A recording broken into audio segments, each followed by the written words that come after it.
Good evening. I sort of asked Jeanette what book should I do next, and she suggested the book of Ruth. Now, I love, this small book. I really do. And the reason why is because it possesses this glorious picture of a kinsman redeemer, is what they call him, a kinsman redeemer. And this individual, a kinsman redeemer, points to Jesus Christ. And you have to keep that in mind. This is all going to point to Christ as our kinsman redeemer. And you have to keep these different qualifications in mind as you go through here so you can appreciate what's really happening. In fact, the word kinsman is used 13 times in Ruth and basically means one who redeems. One who redeems. So that's why they add redeemer on it, because a kinsman is the one that is capable of redeeming. Now, to be a kinsman, a redeemer, which is Goel, which is Hebrew, I think that's how you say it, had to meet 3 qualifications, and this is very important, and I'm bringing this out first before we get into the book of Ruth, because you've got to see these qualifications play out. And the first qualification is that a kinsman had to be related by blood to that person. They had to be related by blood to those before they could redeem them or redeem their property. Now Jesus, this is very important, became flesh and blood so he could redeem us. That was so vital. When people, talk about Jesus and they're flippant about his deity or flippant about his humanity, in his deity he came down and took on man so he could be related to us, so he could become our redeemer, our kinsman redeemer.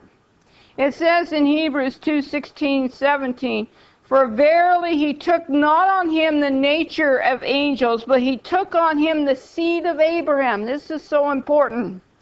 "Wherefore in all things it behooved him to be made like unto his brethren, that he might be merciful and faithful high priest in the things pertaining to God, to make reconciliation for the sins of the people."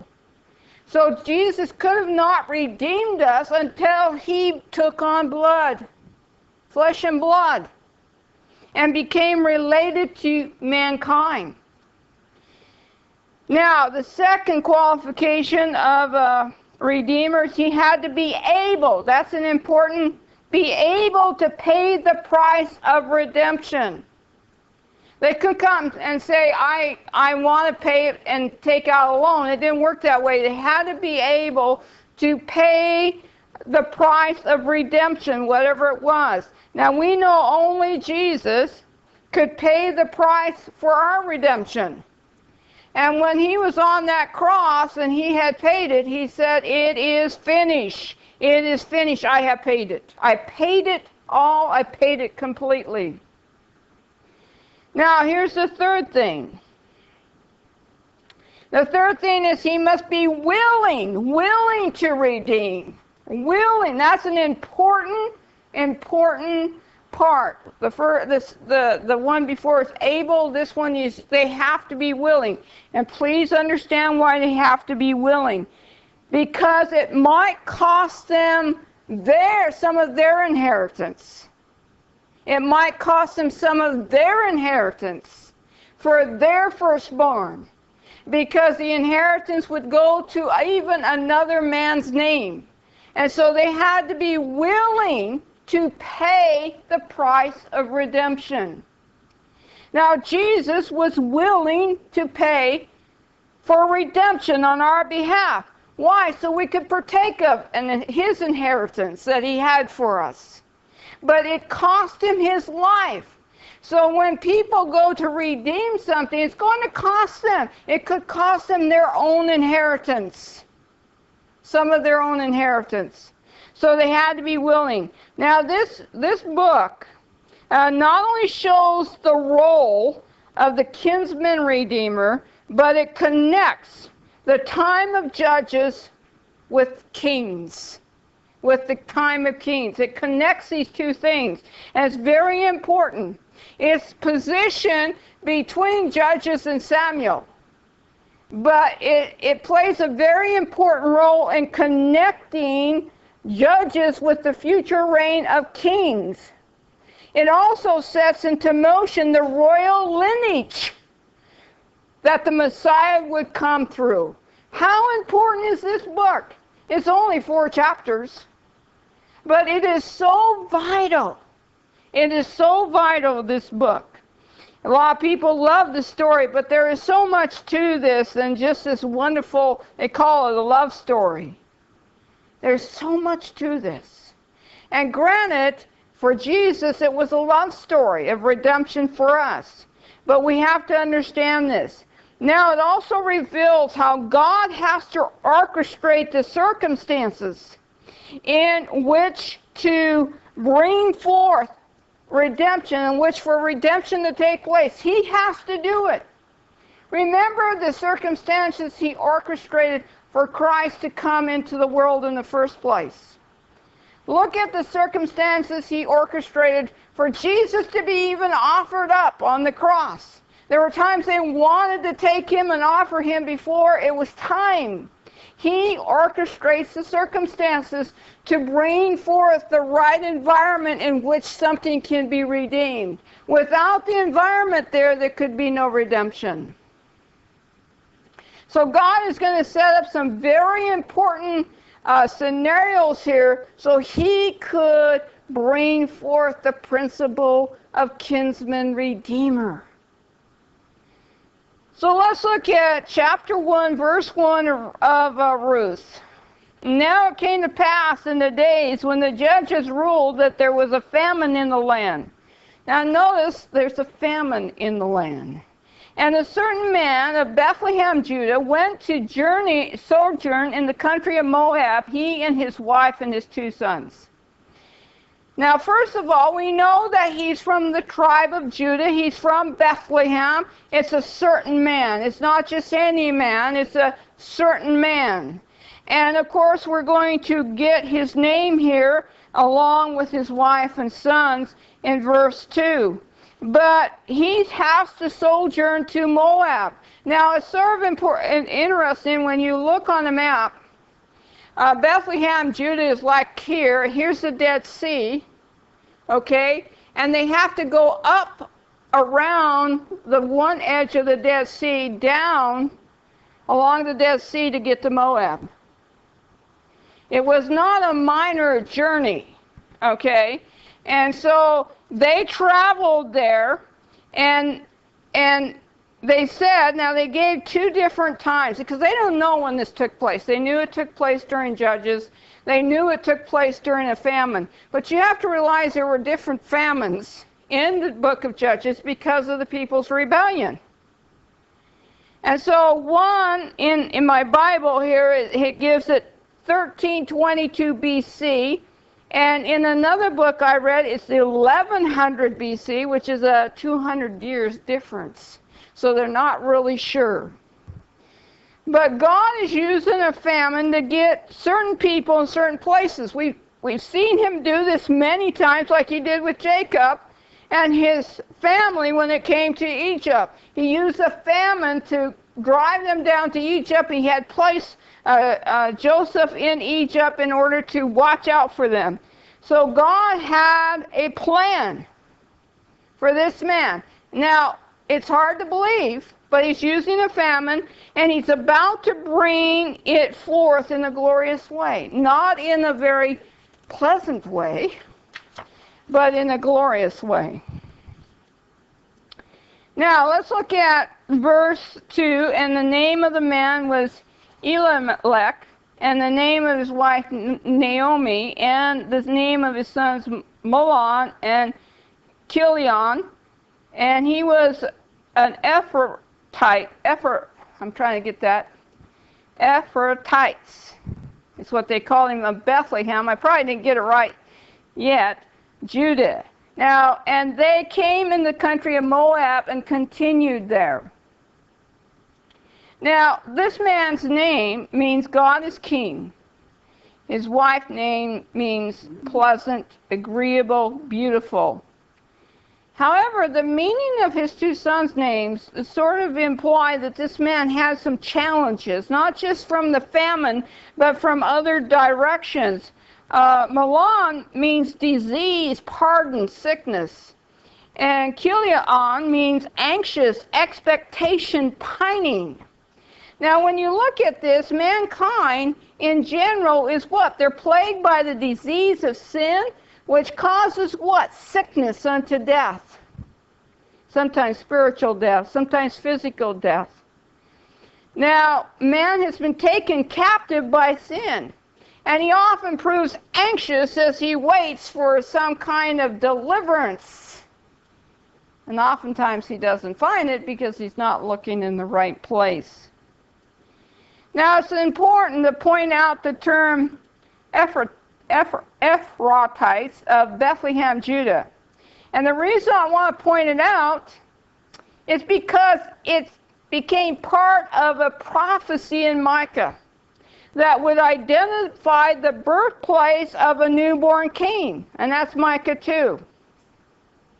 It says, "But thou, Bethlehem, Ephrathah, though thou be low among the thousands of Judah, yet out of thee shall he come forth unto me that is to be a ruler in Israel, who's going forth, having been from of old, from everlasting." Now, this is very important identity here, because it identifies us to the future king, okay? But it also identifies the future king to the place where he will be born, which is Bethlehem. And so there's some incredible things happening here that God is orchestrating to bring this all about. And of course we serve, oh, well, that's interesting.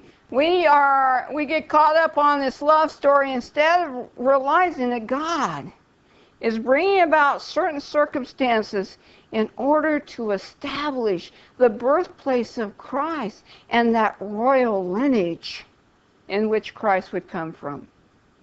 Now, did this man have any idea what this was all about? Of course he didn't. He was just trying to survive. And what he didn't know is the famine was all about one of his sons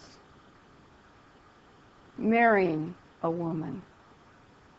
It was all about securing a Moabite woman.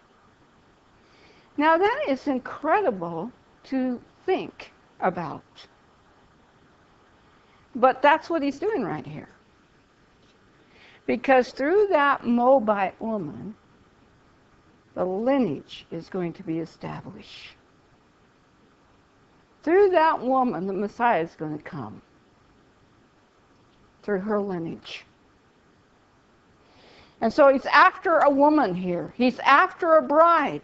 I want you to understand, God is after a bride. His Holy Spirit is seeking a bride. And guess what? It's a bride that's made up of Gentiles, Moabites, unacceptable people. A bride that you would never expect that he would go that far to secure for himself. And yet that's exactly what he did in the case of Ruth. Because Ruth is a picture of the church. She's a picture of the church. So as we look at this, we get some bad news here, because you have to realize that this man left his inheritance in Judah behind. That's an important thing, which means that if he ever goes to reclaim it, he has to redeem it. He probably sold it to some other family member. Now, they never let their inheritance leave outside family members, because they were supposed to ensure that inheritance. And so they would sell it to family members or rent or whatever, and if they came back, they could reclaim it, but they would have to redeem it to do it. And so he left his inheritance behind. I want you to know that for Jesus to redeem us, he had to leave his heavenly inheritance behind. to come and seek us out. Now this man had no idea that he was seeking out a bride for his son. But God knows exactly what he's doing with us through his Holy Spirit. He's seeking out a bride for his son as well. So let's look at what happens here. 3. And Elimelech, Naomi's husband, died, and she was left and her 2 sons. So immediately he dies. One of the things I want you to understand is that there can't be redemption without some kind of death. Look at what God did, because true redemption requires blood sacrifice. Okay? And so what this points to is it reminds us that Jesus' death, it took Jesus' death to redeem us. It took his death to set up consequences for redemption to take place. Now, then his 2 sons, they took them wives of the women of Moab, and the name of the one was Orpah, and the name of the other Ruth. And they dwelled more there about 10 years. Now, Orpah, she is very Orpah. Okay, thank you. Orpah, young stag, that doesn't sound too good, mane, the neck. They figured she was the wife of Kiliam, and Ruth, she means looking on with delight, satisfied, friend, beauty, and they figured she was Mahlon's wife. Now, it tells us they dwelled there 10 years. 10 means divine order. Okay?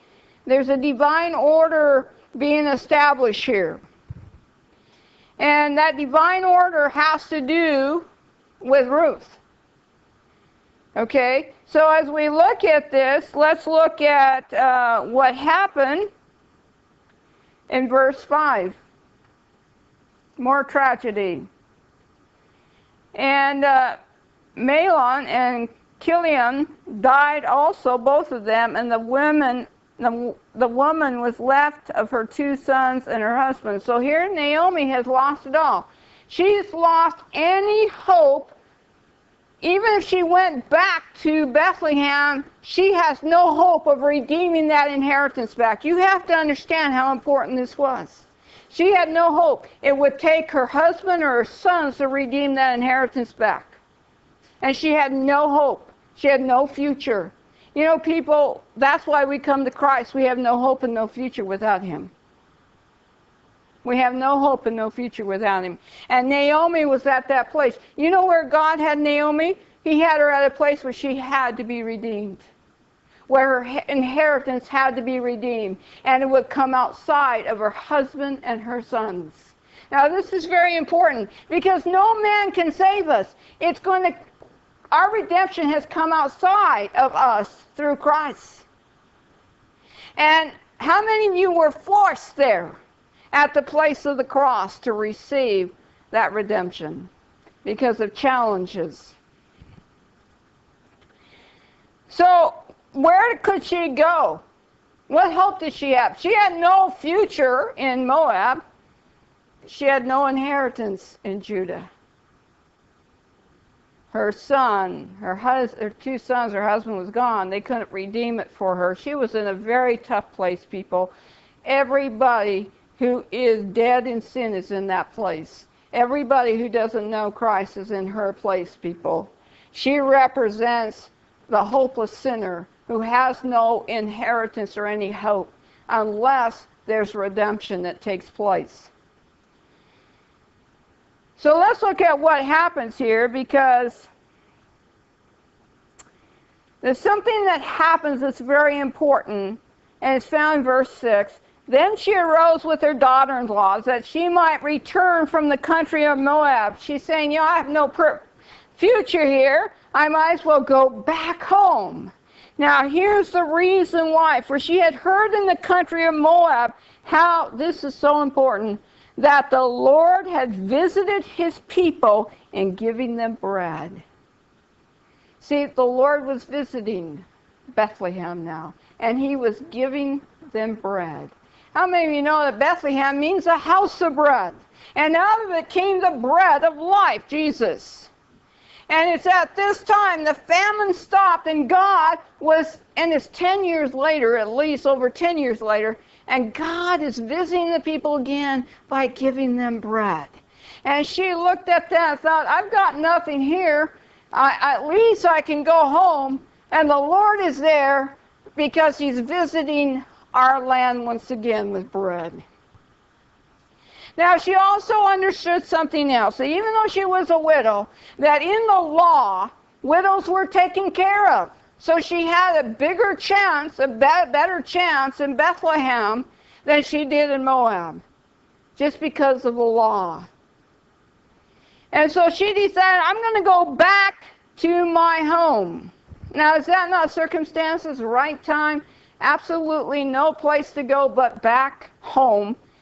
And so let's look at what happens here because it's important to get all this down.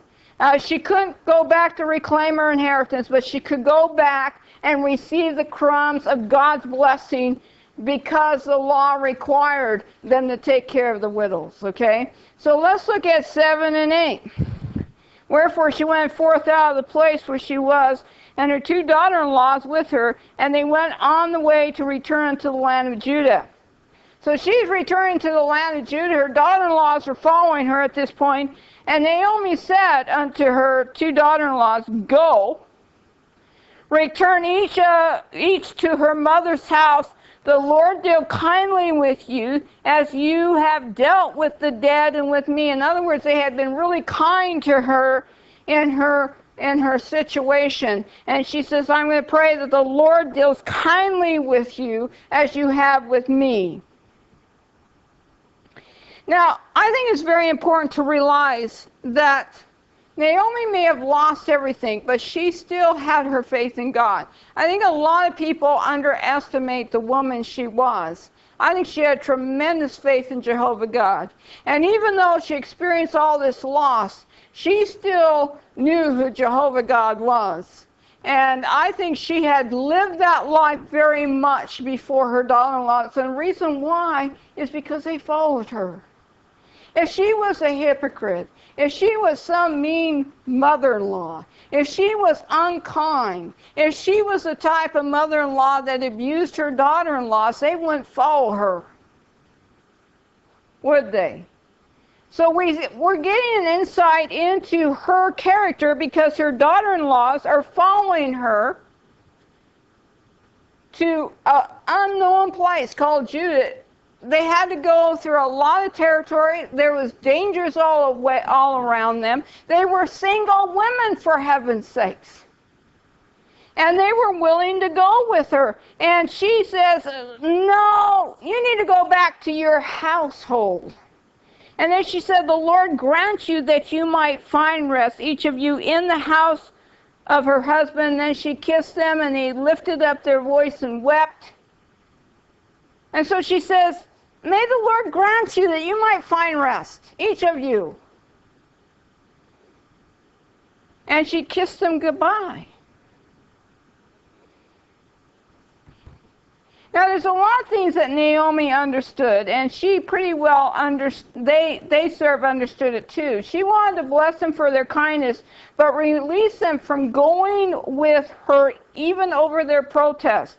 And we see here, and they said unto her, surely we will return with thee unto thy people. They said, we want to go with you to your people. And this is what she says, turn again, my daughters. Why will you go with me? This is so important. This is culture. Are there yet any more sons in my womb that they may be your husbands? She said, look, the culture of that day said, if your son dies, that the son, the brothers, to marry that woman to ensure the inheritance, the seed of that dead husband. And she says, I can't give you anybody. I can't offer you sons. I can't offer you an inheritance. I'm barren. I'm an old woman. There's nothing that I can offer you. She had nothing to offer them. And she's being honest with them. And so she looks at them again and she says, what? Turn again, my daughters. Go your way.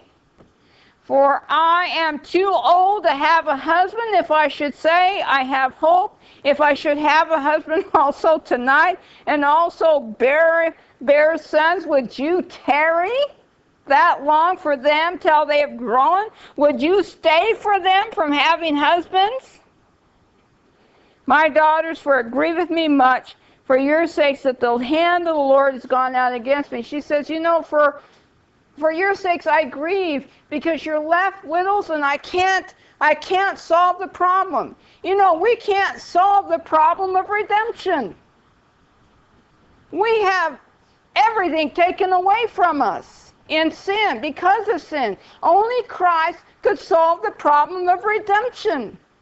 There was nothing this woman could offer her daughter-in-laws. There's nothing she could offer them. And she says, go back. Go back. I can't do anything for you. Now look at the way they handled it. She said, and basically, I can't offer you any future to you two women. I want you to know people who are dead in sin have no future. We have a future because of a Redeemer. We have a future because of the inheritance that Redeemer has allotted us. So look at 14. And they lifted up their voices and wept again. Orpah kissed her mother-in-law, but Ruth claved unto her. Now this is a beautiful picture. Beautiful picture. They've both, I mean, the one daughter-in-law felt bad. I mean, Orpah felt bad because, you know, oh, I really want to go with you, but she really didn't want to go with him. She really didn't. But she was dedicated to her mother-in-law. She was willing to give her a chance. But she wasn't cleaving to her. It was Ruth that was holding on to her. One of the problems with Christians is they fail to hold on to Christ until he blesses them, until he has his way, until he leads them where he wants to lead them.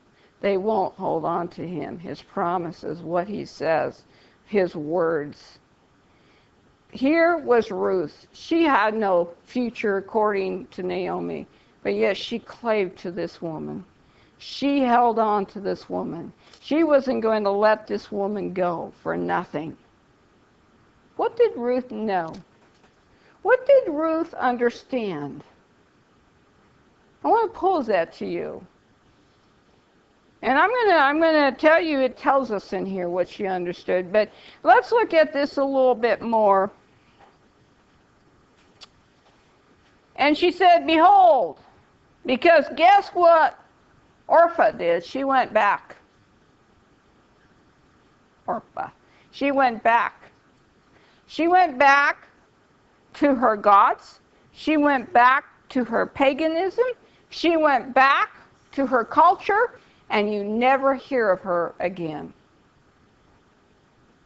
If you go back into the world, instead of grabbing a hold of what you have in Christ, you will not be mentioned again. There will be no record of you. We need to really understand this beautiful picture, because one is the world and one is Jehovah God. The one chose the world because she said, I can't see any future over here. But here's Ruth saying, no, I'm not going to let go of this woman. So what did Ruth understand? Ruth was a wise woman. You have to keep that in mind. And you have to realize that your legacy is going to come down to your inheritance. And if it's the inheritance of the world, you have no legacy. If it's the inheritance of God, you have a legacy that's going to last forever. Ruth was a wise woman. I'll tell you why. She saw that Naomi possessed something far greater than the world she knew. Something she preferred, something she desired more than trying to find some semblance of life in her pagan culture. Now look at her. She says in 15, she said, "Behold, thy sister-in-law is gone back unto her people, unto," notice, "her gods, and return thou after thy sister-in-law." Return after her, Ruth. Now, everybody uses that marriage. This has nothing to do with marriage. This has to do with Jehovah God. Choosing the right God. Choosing the people that know the right God. This is what Ruth says. Ruth said, "Entreat me not to leave thee." Don't entreat me to leave thee, or to return from following after thee. For whether thou goest, I will go, and while thou lodgest, I will lodge. Thy people shall be my people. And here's the bottom line. Thy God, my God. What did Ruth understand? She understood that Naomi knew the true God. That's what she understood. And she wanted to know the true God for herself. She wasn't going to let Naomi leave. She wanted to go where she was going so she could know the true God of Israel. What does that tell you? That Naomi lived her faith in front of those two girls. Ruth knew she had something. Ruth knew she believed in the true God. It was her testimony. That's very important to remember. Ruth knew that Naomi knew the God of the universe. Her gods were dead idols. So Ruth had to have a living faith, even in the midst of all her sorrow and her tragedy. You have to realize that Ruth's undying devotion towards Naomi speaks much about Naomi's character and faith. It speaks about her testimony. If Naomi was a hypocrite and casual and hard-hearted towards Ruth would have never counted the cost to follow her to Bethlehem to know the true God. She would have not paid that price. How important is your testimony? Ruth had to have a Naomi before she could make it to Bethlehem. And our question is, will our life and testimony be strong enough to attract the Ruths? I'm not just talking about women, I'm talking about men too. To attract them who are in this present world, from this present world to the true God. Do we have that type of testimony? Do we have that type of devotion of love towards our God that we can be a Naomi and attract a Moabite woman who would later become part of the lineage of the Messiah? Now that's not a vision that Naomi had. She had no idea about Ruth. She didn't know what was going to come down. She just knew it was time to go home. But Ruth knew, this woman knew God. And that Jehovah God of Bethlehem of Israel was the true God.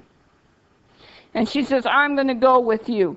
Now look at this. This is so vital. Verse 18. When, this is namely, she saw that Ruth was what? Steadfastly minded. She was steadfast in her heart. She was steadfast in her mind to go with her. Then she left speaking unto her. She thought, well, she's determined. She's determined to go, and there's nothing I can do to sway her or persuade her differently.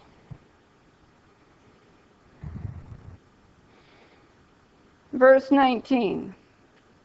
Now you have to realize that you've got to have a steadfast mind, steadfast heart towards God if you're going to follow Him. because she was going into the unknown. God's always going to lead you into the unknown, people. It's where you haven't ever been before. Ruth was going into the unknown. And yet she was willing to trust this woman to lead her to God, even though she was going into the unknown. And so they go all the way to Bethlehem.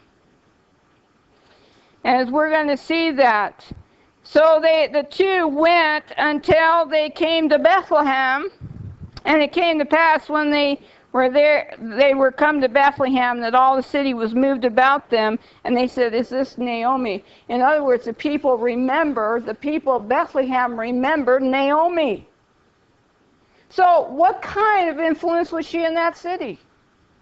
If she had been a nobody, sat back, said nothing, didn't show any kind of hospitality service, they wouldn't have remembered her. This was 10 years later. If she was some terrible person, they wouldn't have remembered her. This woman must have had tremendous faith for the people of that community to remember her when she returned. But look at what she says as you go on, and she said unto them, call me not Naomi, call me Mara, for the Almighty has dealt very bitterly with me. I went out full, and the Lord has brought me home again empty. Why then call you me Naomi, seeing the Lord has testified against me, and the Almighty has afflicted me? She said, why would you call me any other name but Mara, which means bitterness? To me, this is so powerful. One of the names of bitter, one of the names that means bitter in Hebrew is Miriam. That means bitter too. But if you go to Hebrew, the name that is Miriam in Greek is Mary. Mary means bitter. And we have a shadow here, the handmaiden by the name of Mary, who was named for a time of bitterness for the nation of Israel. Now you have to remember, Naomi is changing her name because of the bitterness circumstances.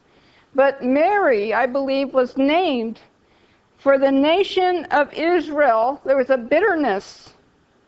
But this Mary, who was named bitter, her name meant bitter, a kinsman redeemer would be formed in her womb, brought forth in the city of Bethlehem. You see, the Redeemer comes out of affliction. The Redeemer comes out of distress and uncertainty. Because it's in that people realize they need to be redeemed. So here is Naomi casting a shadow that would go down through the history of Israel and land on a woman named Mary, a handmaiden, a virgin, that would become the mother of the Messiah. In the bitterness of times, in the worst of times, in the times of oppression and captivity and complete unrest, the Messiah would be brought forth.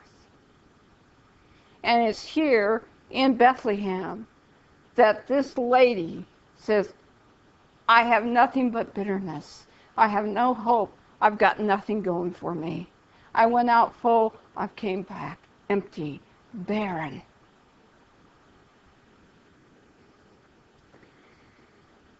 Verse 22. So Naomi returned, and Ruth the Moabite, her daughter-in-law, with her, which returned out of the country of Moab, and they came to Bethlehem in the beginning of barley harvest. You know, Ruth is a powerful book indeed. It gives us important clues that the kinsman redeemer would step on the scene in the time of harvest. That's very important. Does this point to the great possibility that when Jesus comes back for the great end day harvest, that he will be coming during the physical harvest time. Many believe so.